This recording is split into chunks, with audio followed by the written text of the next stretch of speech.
오늘 아침 우리에게 주시는 하나님 말씀은 신약 사도행전 1장 10절부터 11절까지입니다. 올라가실 때 제자들이 자세히 하늘을 쳐다보고 있는데 흰옷 입은 두 사람이 그들 곁에 서서 이르되 갈릴리 사람들아 어찌하여 서서 하늘을 쳐다보느냐? 너희 가운데서 하늘로 올려지신 이 예수는 하늘로 가심을 본 그대로 오시리라 하였느니라. 아멘. 사도신경을 한번 쭉 이렇게 고백을 하는데 대략 2분 정도가 채 안 걸립니다. 그런데 이 짧은 고백 안에는 내가 무엇을 믿고 살고 있는지, 내가 사는 이 세상을 나는 어떻게 바라보고 있는지, 또 이 우주와 이 역사에 대해서 나는 어떤 관점을 갖고 있는지, 이런 부분이 다 이 사도신경 안에 녹여져 있습니다. 나는 전능하신 하나님 아버지를 믿습니다. 천지를 만드신 우리 하나님을 믿습니다. 이 고백 안에 내가 어떤 세계관을 가지고 있고 어떤 우주관으로 살아가고 있는지가 들어있지요. 나는 이 세계가 우연히 만들어진 것이 아니고 살아계신 하나님 아버지께서 당신의 손끝으로 만드신 것이라는 것을 나는 믿는다. 물질 자체의 원리에 의해서 저 시간 저편에서 빅뱅으로 형성된 것이건 그 어떤 것이건 그것은 창조주 하나님이 주도하셔서 이루어진 것이다. 이것을 나는 믿는다는 것입니다. 역사의 시작이 어떻게 됐다는 것을 믿는 거지요. 그리고 오늘 우리가 거기로부터 살아있는 자와 죽은 자를 심판하러 오시리라. 역사의 끝이 어떻다는 것을 고백하는 것입니다. 하나님께서는 반드시 지금 살아있는 자, 그리고 죽어서 땅에 묻혀있는 자들, 그들을 불러일으키셔서 심판하러 오실 것이다. 마지막 심판은 반드시 있다. 그것을 믿는 것입니다. 성도들 중에 부활까지는 믿는데 재림은 믿을 수가 없다고 말하는 분들이 있습니다.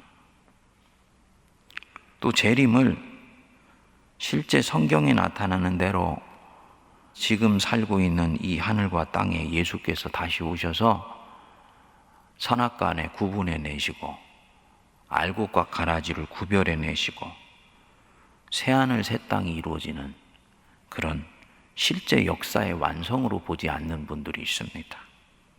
그 의미론적으로, 상징적으로 이해하는 분들. 또 재림을 한 사람이 죽어서 천국 가는 것을 재림이라고 생각하는 분들도 있습니다. 지금 이 현실 역사는 가만히 살펴보니 어떤 식으로든지 계속 이어질 것 같다.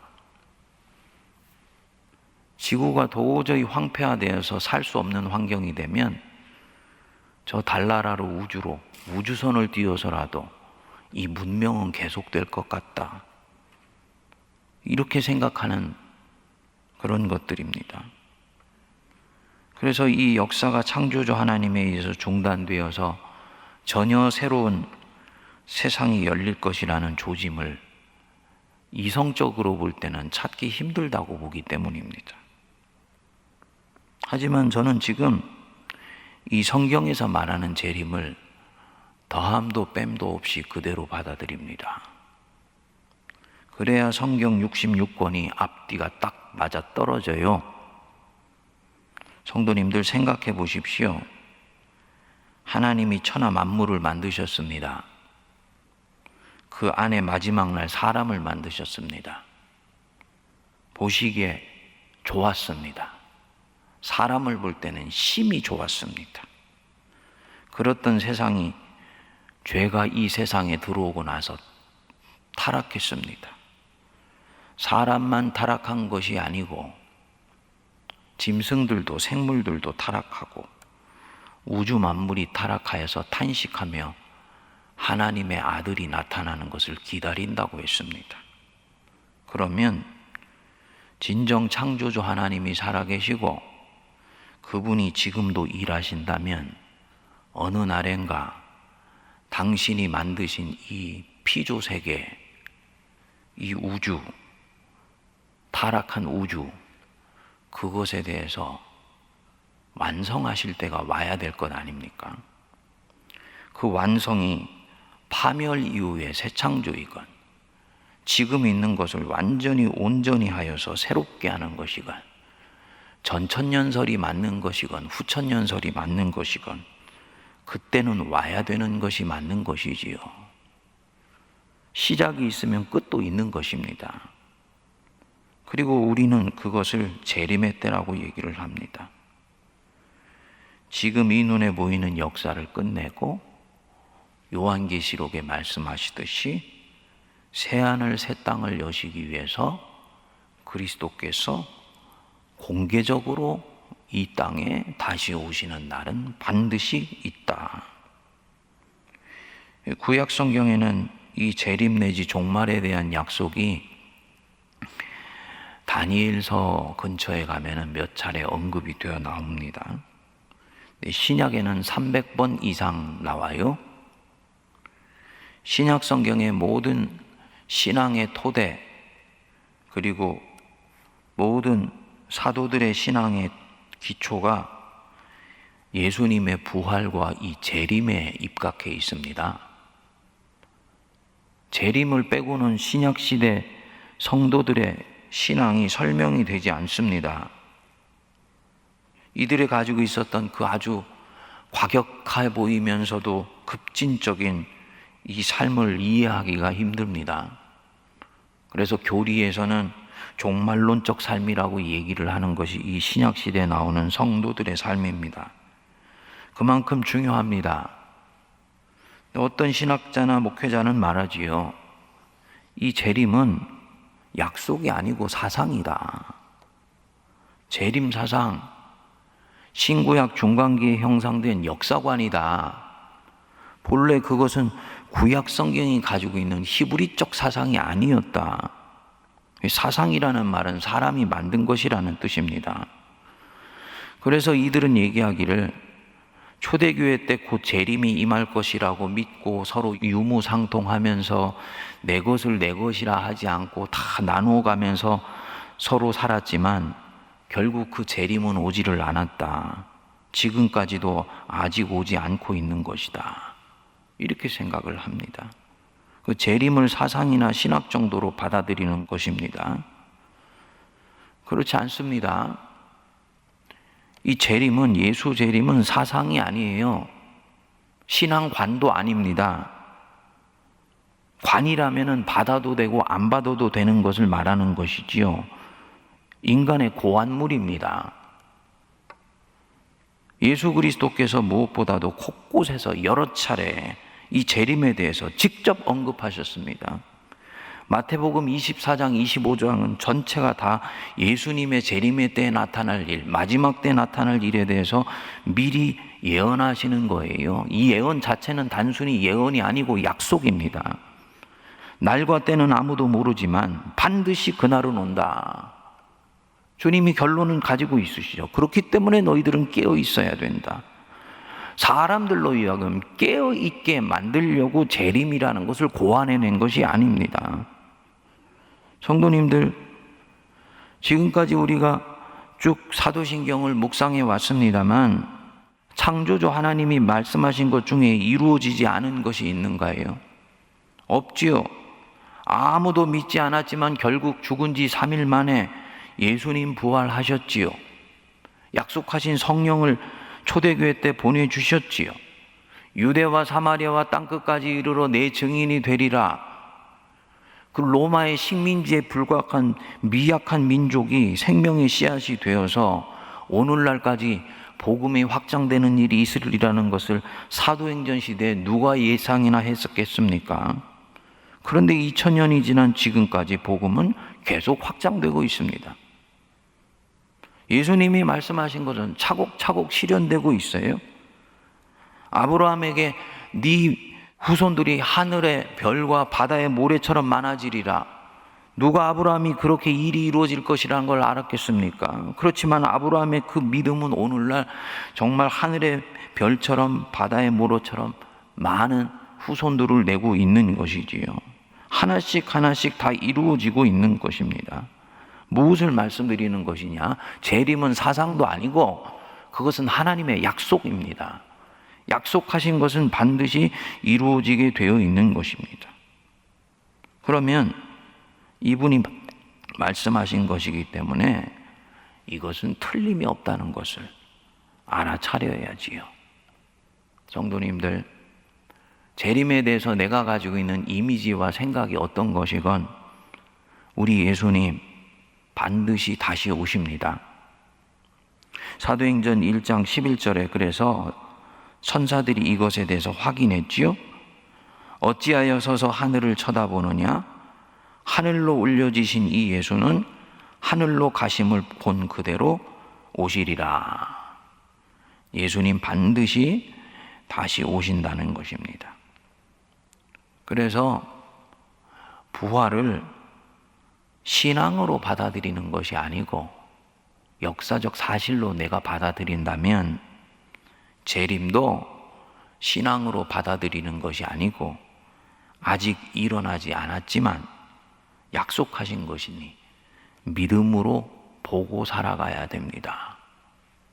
이게 성도들의 신앙이고 정통신앙이에요. 오셔서 하나님이 만드신 이 땅과 하늘을 완성하셔서 새하늘과 새 땅을 열어 간다. 그리스도를 따라가고 있는 사람, 주님 안에서 몸부림치면서 어쨌든 성도답게 살아가려고 하는 사람에게 이 최후의 심판이 있다는 이 말씀은 두려움과 공포가 아니죠. 약속과 소망입니다. 기쁨과 감사와 찬양의 날입니다. 이때 선악간의 모든 것은 판별될 것입니다. 알곡과 가라지가 구분이 되죠. 우리가 봤을 때 알곡이라고 생각한 인생을 살았다고 생각한 사람들, 돈을 쫓아간 사람들, 권력의 힘에 의지했던 사람들, 물리적 힘을 진리라고 생각하면서 살아갔던 사람들, 그래서 적어도 본인이 생각한 그 가치관으로 인생을 살아낸 것에 대해서 성공했다고 생각한 사람들, 아무 일 없이 별탈 없이 땅에 잘 살다가 묻혔습니다. 그리고 그렇게 산 사람들에 대해서 마음속으로 사모하며 흠모했던 사람들, 전부가 다 이때는 주님께서 관뚜껑으로부터 다시 일으켜 세워주셔서 선악간에 판단하신다는 것입니다.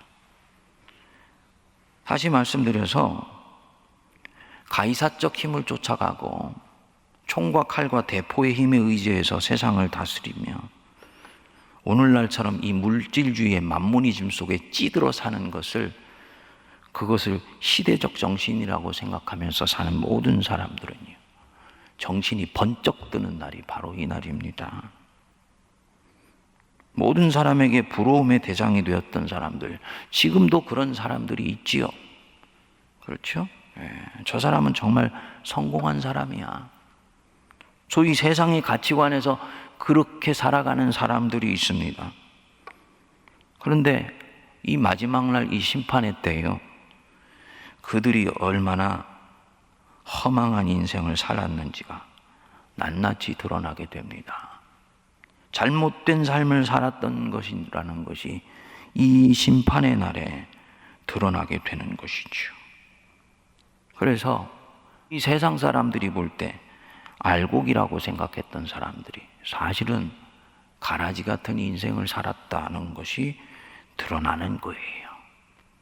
역사의 공의가 진정으로 실현되는 날이 바로 이 날입니다.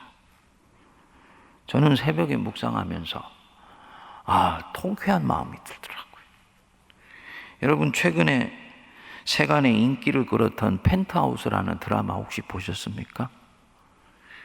저도 스토리가 하도 흥미진진해가지고 이렇게 뭐 전편을 다 보지는 않았습니다만 봤는데 마지막 편은 뭐 시청률이 28.8%까지 올라갔다고 그러더라고요.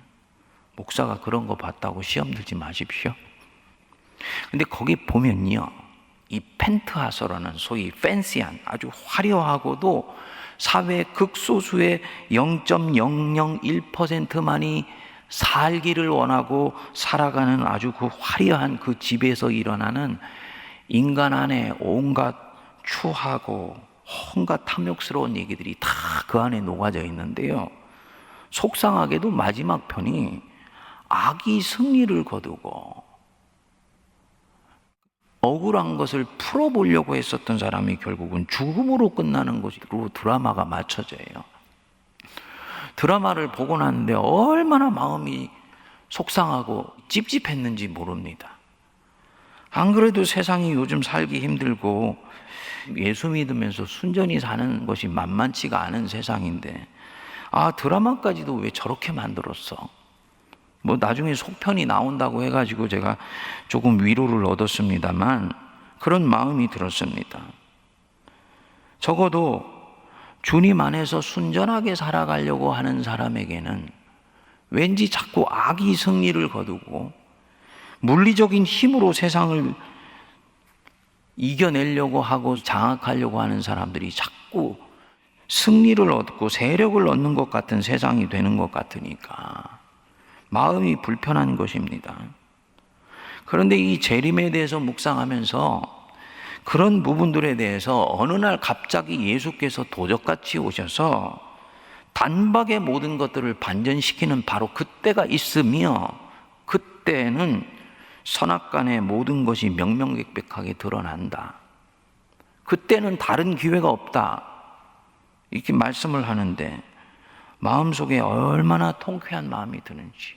그렇지, 이렇게 돼야지 하나님이 사랑의 하나님이시고 공의의 하나님이시며 세상을 만드신 창조주 하나님이신 것이지, 전능하신 하나님이신 것이지 라는 마음이 들면서 믿음이 얼마나 든든하게 서가든지 모릅니다.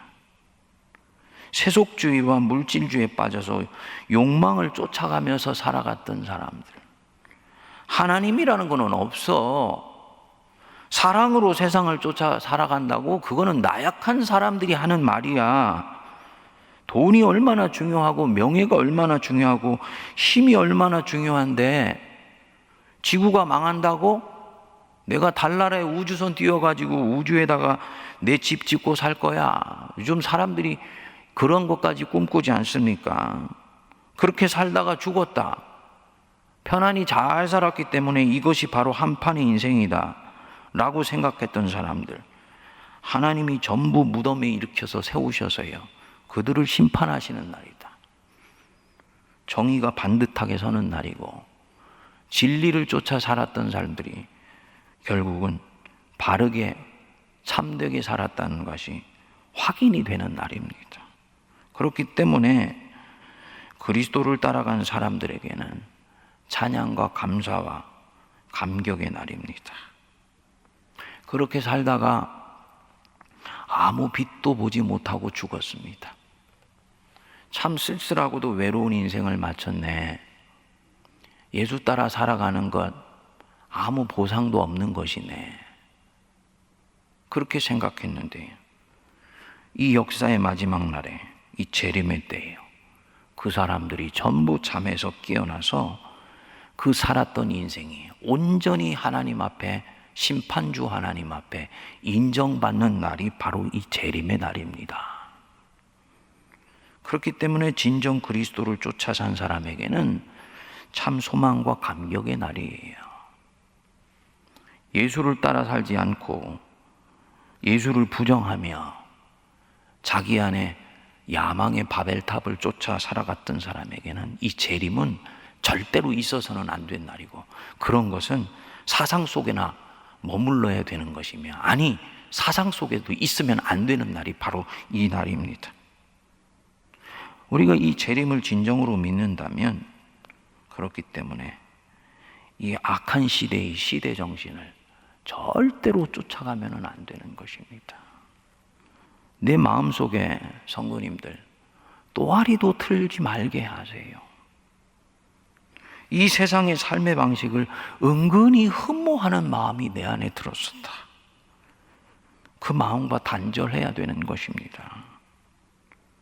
진정으로 부족하고 연약하고 아직도 죄악이 많지만 그리스도를 우리는 순전하게 쫓아가기를 원합니다. 이 마음으로 다시 재무장해야 될 줄로 믿습니다. 내가 재림신앙에 확고히 서게 되면 욕심을 좀 더 버릴 수 있게 되지요. 이기심을 날려버릴 수 있게 되지요. 세상이 추구하는 삶의 방식과는 다른 대안적인 삶의 방식, 성경이 우리에게 가르쳐주는 삶의 방식을 그것만이 옳은 것이다 생각하고 묵묵히 하지만 힘있게 쫓아갈 수 있는 것입니다. 그래서 베드로후서 3장 10절에서는 이렇게 말씀합니다.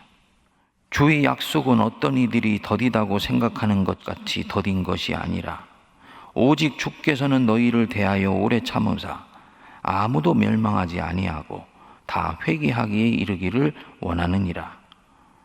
그러나 주의 날이 도적같이 오리니 그날에는 하늘이 큰 소리로 떠나가고 물질이 뜨거운 불에 풀어지고 땅과 그 중에 있는 모든 일들이 드러나리로다.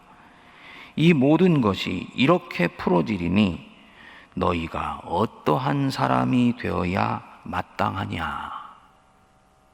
너희가 어떤 사람이 되어야 마땅하냐? 재림이 있을 것이라는 것을 너희가 알진대. 사도 베드로가 결론으로 말씀합니다.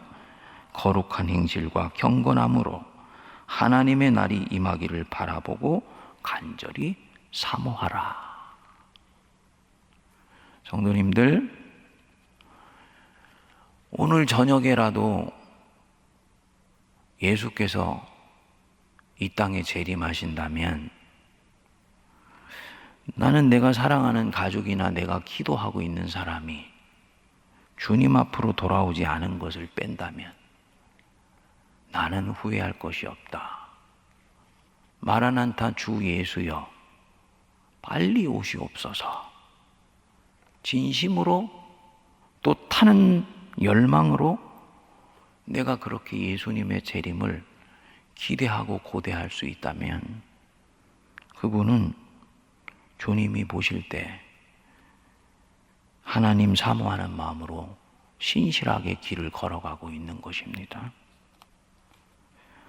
주님, 해결되지 않은 문제가 제 안에 있고 내 마음에 털어지지 않은 부분들이 있으니 주님 좀 이따 오십시오.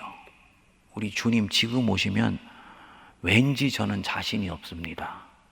라고 생각되는 부분이 있다면 성도님들, 오늘 주님 다시 오시는 거 생각하시면서 화들짝 깨어나시기를 바랍니다. 살았던 삶 중에 세상을 쫓아갔던 부분들이 있는지 살펴보고요. 내 속에 예수님과 멀어져 있는 부분들이 있는지 천천히 살펴보아서 오시는 그 예수님을 맞으러 나가는 다섯 처녀처럼 순전하게 새롭게 마음이 무장될 수 있게 되기를 바랍니다. 기도하겠습니다. 주님 은혜를 감사합니다. 저 하늘에 계시지 아니하시고 때가 되었을 때 살아있는 자와 죽은 자를 심판하러 오시겠다고 약속해 주시니 감사합니다. 약속을 믿고 살아가는 자들 되게 하여 주시고 재림을 염려하거나 걱정하거나 무서워하지 않게 하여 주옵소서. 이를 위해서는 저희들이 늘 깨어 있어야 되겠으며 그릇된 시대 정신을 쫓아가지 않아야 되겠으며 인간이 쌓아가는 바벨탑에 내 자신을 합류하지 아니하고 주님이 내게 주신 이 재능과 내게 주신 능력을 하나님의 나라와 그분의 의와 사랑을 위해서 오롯이 드려야 되겠사오니 각 심령 속에 은혜를 내려 주시옵소서. 마라난타 주 예수여 이 세상 속에 오셔서 하나님을 비웃는 악한 자들의 삶들을 심판하여 주시고 하나님의 나라와 영광이 이 땅과 이 우주 가운데 두루 편만하도록 역사하여 주시옵소서. 지금은 우리 주 예수 그리스도의 크신 은혜와 하나님 아버지의 무한하신 사랑하심과 성령님의 위로교통 감동 감화 역사하심이 산자와 죽은 자를 심판하러 오시는 우리 주 예수 그리스도를 대망하며 오늘도 주님을 연약하지만 신실하게 쫓아가기로 다짐하는 모든 거룩한 백성들 머리 위에 피로 값주고 사신 세문안 교회와 이 땅 이 민족과 저 북녘과 온 세계 위에 이제로부터 영원토록 함께하옵시기를 간절히 축원하옵나이다. 아멘.